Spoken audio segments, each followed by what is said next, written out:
Let us take now one problem for the single stub matching. Let us say we are given an impedance of 90 minus j25 ohms. Now, as we know that in a single stub matching, the line which are used for the matching purposes, the main line and the stub, they both have the same characteristic impedance, 50 ohms.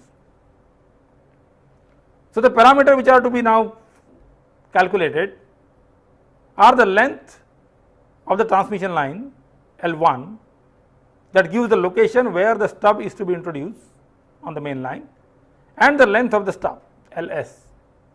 So, these two quantities are unknown. The impedance of the transmission line is same as the characteristic impedance of the line, which is 50 ohms. So, as we proceed, first thing we do is we normalize this impedance with the characteristic impedance.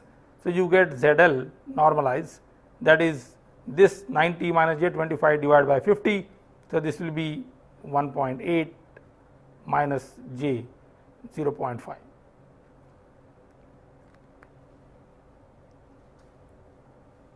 Remember now that this is the impedance. The stub is connected in parallel with the main transmission line. So, as we have seen earlier, whenever we have a parallel connection, the dealing with the admittances is more appropriate. So, first our task would be to convert this impedance into admittance and then carry out the single stub matching in terms of admittances. So, now we proceed as follows. Firstly, we consider the Smith chart as the impedance Smith chart.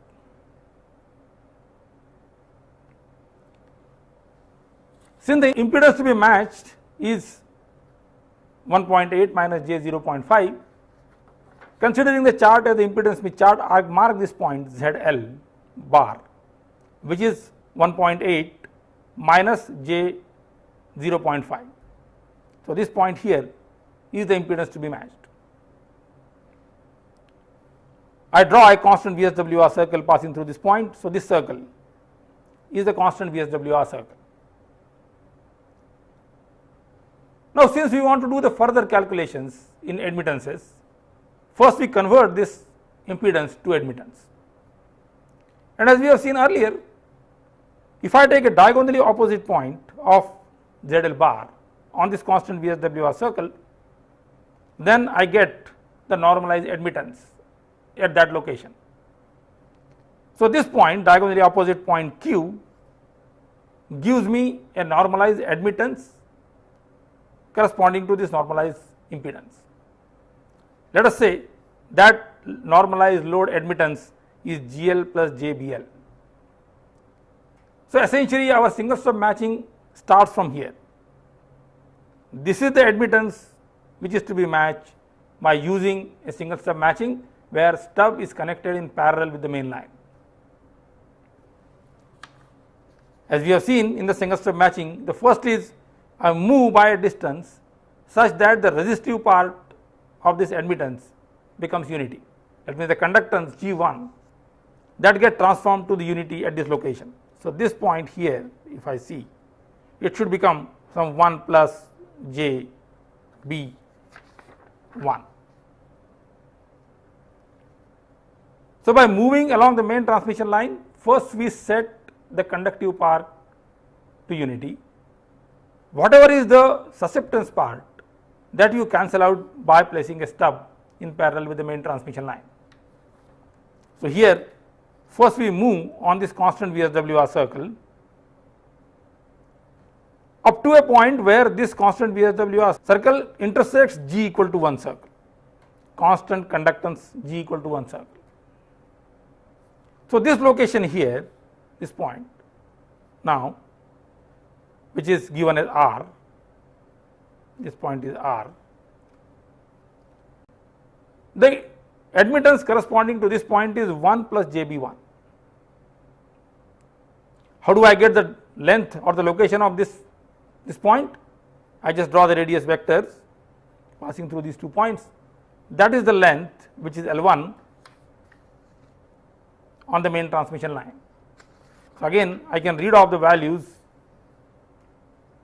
of the length which are marked on the Smith chart. So, this location corresponds to 0.032 lambda, this is 0.152 lambda. I can get a length L1 which is 0.152 minus 0.032 is equal to 0.12 lambda. So, the location of the stub is 0.12 lambda from the load. Second thing we have to find out is the length of the stub, and for which this JB1 susceptance has to be cancelled. So, the stub has to introduce a susceptance of minus JB1.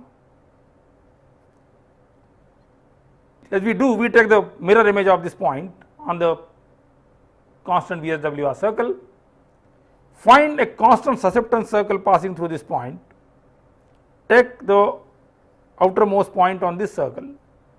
So, this point here T represents pure susceptance of a value minus JB1. So, now if I want to have a susceptance seen here minus JB1, from that susceptance if I go away from the generator till I reach to the short circuit point, then that gives me the length of the stub. So, from here this is my susceptance which I want to add. I have to move now away from the generator, so I have to go in the anti-clockwise direction on this till I reach to the short circuit point. And since now this chart has become now the admittance chart, the point corresponding to the short circuit is the rightmost point. So, this is short circuit. So, I move on this in the anti-clockwise direction till I reach to the rightmost point on the Smith chart. So, again I can read the lengths. This point corresponds to 0.25 lambda, this is 0.402 lambda. So, the difference of these two, that gives me the length of the stub, and that is 0.402 minus 0.25 is equal to 0.152 lambda.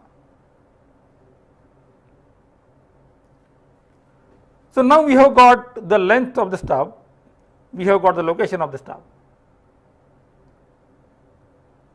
So, in a single stub matching, if the impedance is given first and if the line is connected in parallel with the stub, then the first step is to convert the impedance into admittance.